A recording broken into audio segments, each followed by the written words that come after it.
Bonjour mes chères vierges, je vous remercie de me retrouver pour cette guidance amoureuse qui va nous permettre de voir ce que vous réservent les 2-3 prochains mois sur le plan affectif, que vous soyez en couple ou célibataire. J'ai conçu le tirage pour qu'il réponde aux besoins de chacun et chacune d'entre vous. Et donc il va être réalisé avec le tarot de la sorcière moderne. Vous m'avez vu travailler avec dans le cadre de la version anglophone. Cette fois-ci, c'est la francophone avec laquelle je travaille. J'ai mélangé les cartes avant de lancer la vidéo pour me concentrer sur la problématique amoureuse qui vous attend sur le trimestre à venir. Et là, je vais laisser le tarot prendre la parole pour cette première carte qui doit nous renseigner sur vos besoins affectifs pour les semaines à venir. Ce n'est pas forcément ce que vous désirez, mais plus simplement ce que les cartes considèrent dont vous avez besoin sur le plan amoureux. Alors, je ne vais pas à proprement parler tirer cette carte. Je vais la laisser sortir du jeu. Je vais la laisser prendre la parole, c'est démocratique et donc en fait quand elle sortira du jeu, elle pourra nous permettre de nous renseigner à ce niveau-là. Donc là je suis pas en train de les mélanger, je suis pas en train de les battre, je suis en train de juste les laisser s'exprimer et me dire ce qu'il en est sur ce que les cartes considèrent être, voilà, vos besoins sur le plan amoureux. On va ensuite s'intéresser à la deuxième énergie qui va nous renseigner sur la même information à propos de l'autre, les besoins et les attentes de l'autre, votre compagnon, votre compagne, votre partenaire plus simplement, ou alors la personne que vous convoitez ou celle que vous viendrez à rencontrer. Ça va nous permettre de voir si vous êtes au diapason, vous avez les mêmes attentes, ou si au contraire vous n'êtes pas sur la même longueur d'onde. On va s'intéresser en troisième lieu à ce que les cartes vont considérer les points forts, les qualités, les aides sur le plan sentimental sur lesquelles vous pourrez vous appuyer, que ce soit les forces de la relation ou vos propres forces pour faire évoluer, avancer votre vie sentimentale ou votre relation amoureuse. Et ça, c'est donc, voilà, la troisième énergie. La quatrième énergie, elle va nous permettre d'identifier cette fois-ci les points faibles, à savoir les obstacles, ce qui peut faire blocage à l'évolution de cette situation-là, de votre vie plus simplement amoureuse et blocage aussi pour plus simplement par exemple rencontrer quelqu'un ou pour qu'une situation affective progresse ou ce que vous pourriez rencontrer comme éventuels obstacles relationnels sur le trimestre ou les semaines à venir.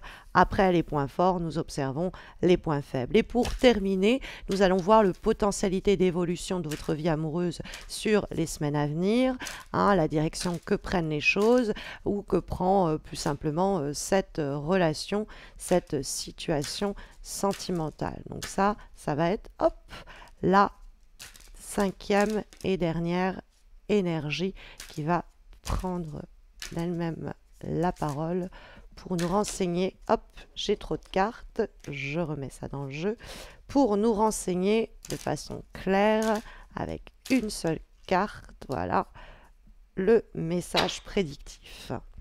Alors, on va découvrir ça ensemble. Waouh, soleil, le valet d'épée qui est à l'envers, alors que je ne tire qu'avec des cartes à l'endroit, il a voulu quand même s'exprimer renversé.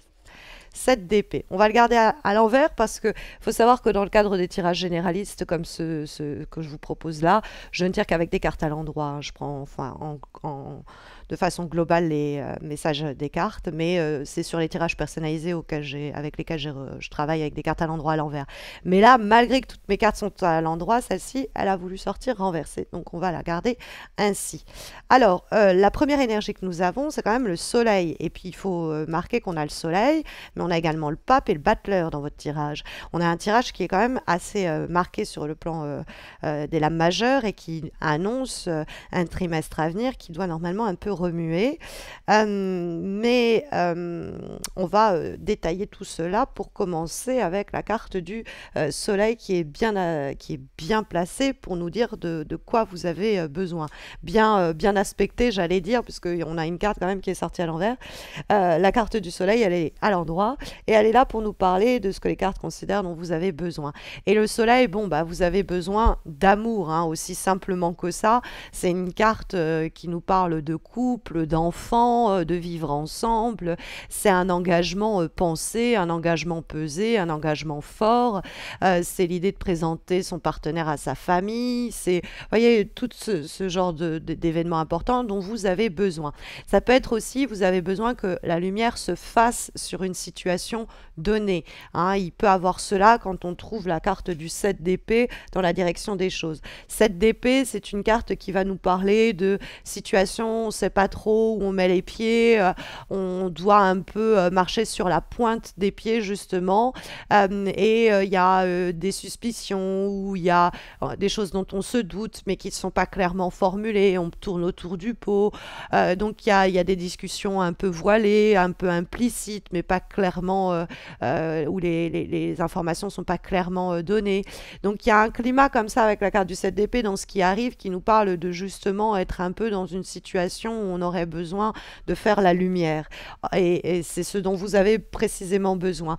Ce dont nous parlent les cartes avec la carte du soleil, c'est la capacité justement à ce que lumière soit faite sur une situation donnée, parce que avec la carte du 7 d'épée, il y a un climat où il peut avoir pas forcément des mensonges, mais quelque chose du type où on ne se dit pas franchement les choses, on ne se dit pas tout clairement. Donc il y a un problème là-dessus qu'on peut trouver en plus avec la carte du valet d'épée renversé, qu'on va trouver cette fois-ci pour nous indiquer les besoins de notre partenaire, les besoins de la personne que l'on convoite ou que l'on va rencontrer. Elle s'est donnée à l'envers, cette carte du valet d'épée. Alors ça peut nous parler de quelqu'un en particulier et ça peut nous parler d'un signe d'air, un Gémeaux, un Balance ou un Verseau. Et le valet d'épée à l'envers, ça peut être cette personne-là. Ce dont elle a besoin, c'est qu'on lui passe éventuellement ses problèmes de communication, ou alors justement votre compagnon, votre partenaire va avoir des discussions qui vont peut-être vous taper sur le système ou va vous dire des choses ou veut parler de certains éléments qui peuvent vous un petit peu vous bloquer, et ça va être un petit peu difficile à négocier, mais on peut avoir aussi des discussions justement que l'autre évite, parce qu'on a quand même le 7 d'épée. Et le valet d'épée renversé, quand on essaye de voir les besoins de quelqu'un, on a quelqu'un qui a peut-être des conversations, des discussions, qui a envie de dialoguer, mais sur ce qui l'intéresse. C'est-à-dire que dès qu'il va falloir faire la lumière sur des choses qui vous intéressent, ça va être beaucoup plus compliqué. Donc ça peut être un souci à raccorder. Et le valet d'épée à l'envers, ça peut être aussi quelqu'un qui va vous dire des choses un peu rudes ou un peu durement. Et donc ça, il faut l'accepter. Ça peut faire partir du jeu. C'est-à-dire que si vous avez un besoin que les choses soient clairement dites et que la lumière soit faite sur une situation, qu'on arrête de faire semblant, d'utiliser des faux fuyants pour pas affronter les choses. Il faut accepter que du coup, ce qui va être dit ou ce qui va être énoncé peut être problématique. Hein, c'est quelque chose dont on doit prendre conscience, qu'on doit prendre en compte. Mais c'est vrai que voilà, le valet d'épée renversé, si c'est pas quelqu'un, mais vraiment c'est pas pour nous dire voilà, c'est un Gémeaux, un Balance, un Verseau. Si c'est vraiment pour nous parler des besoins de l'autre, il y a peut-être aussi quelqu'un qui ne veut pas faire la lumière justement sur certaines situations. Et donc, va falloir avancer à pas feutrer pour initier quelque chose. Je suis pas sûre que l'autre soit prêt.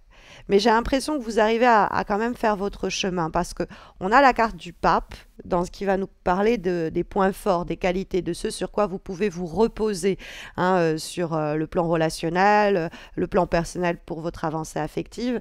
Et la carte du pape, ça peut être vous avez des gens autour de vous pour vous conseiller, des gens qui sont en mesure de vous donner la bonne voie et le bon comportement à adopter dans la situation affective en question. Éventuellement, ça peut être quelqu'un comme ça qui nous aide. Mais le pape, ça peut être aussi cette capacité de faire preuve de psychologie.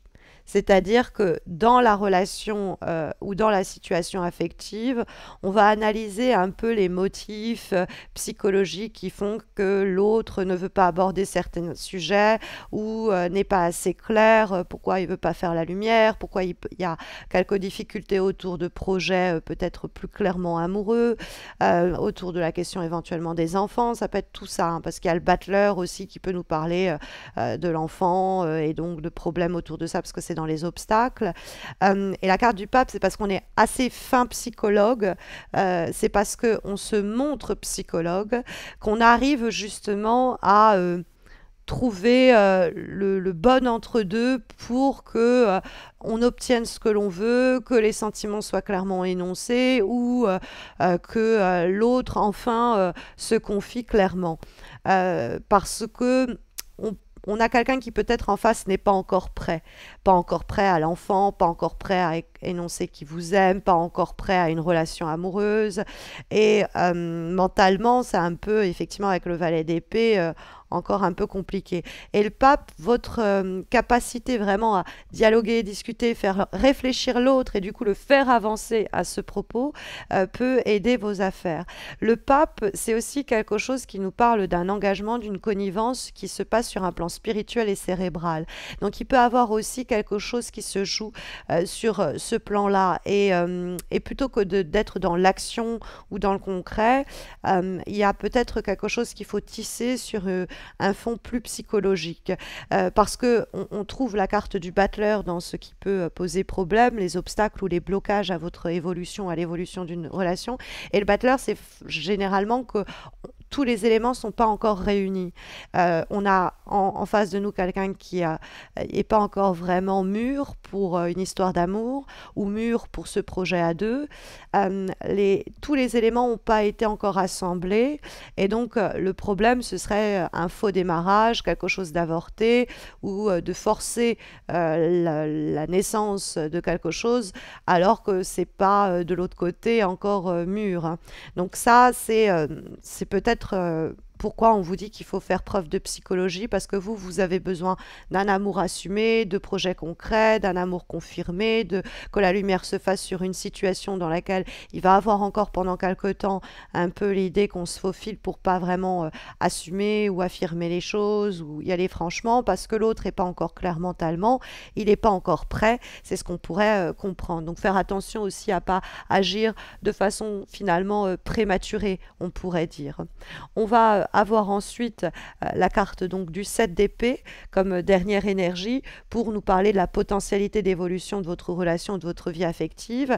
Alors la carte du 7 d'épée, ça peut être que pour un temps, on va avancer, comme je vous disais, à pas de loup dans une situation donnée en se montrant très psychologique pour permettre d'obtenir l'engagement que l'on veut, que les choses soient affirmées, pour permettre la relation aussi à une relation de se manifester parce qu'il y a besoin d'une rencontre. Et le 7 d'épée, c'est l'idée qu'on s'observe, qu'on s'épie, qu'on se regarde, qu'on s'étudie pour peut-être agir au bon moment et pas prématurément. Et donc, on a plus qu'une potentialité, on a également une recommandation. C'est vrai que le 7 d'épée, on fait les choses encore un peu en cachette, on n'est pas encore complètement frontal, il y a quelque chose encore qui se fait un peu en coulisses, si vous voulez. Mais ça peut aider la situation quand on met ça en rapport avec le pape. Voilà en tout cas les énergies, mes chères vierges, qui ont été sondées par les lames majeures et mineures de ce tarot, en espérant que ça saura vous accompagner. Vous le savez, il y a sinon les horoscopes mensuels, et notamment celui de Mars qui arrive dans quelques jours. Et ça dépendra du moment où vous regarderez cette vidéo, évidemment. Et puis, j'organise aussi une semaine de célébration du 28 février au 4 mars sur ma chaîne YouTube, mais également sur mes réseaux sociaux, Instagram et Facebook, pour vous permettre de remporter des jeux, plein de petites choses. Et je vous réserve aussi plusieurs surprises. Et c'est pour célébrer en fait mes 6 ans de présence sur YouTube et mes 5 millions de vues. Donc, n'hésitez pas à vous abonner pour ne pas rater tout cela. N'hésitez pas à commenter cette vidéo, ça fait plaisir d'avoir un retour à ce sujet. C'est la première fois que je vous présente une guidance de ce type et j'espère du coup qu'elle vous plaira. Prenez bien soin de vous mes chères vierges et à très vite j'espère.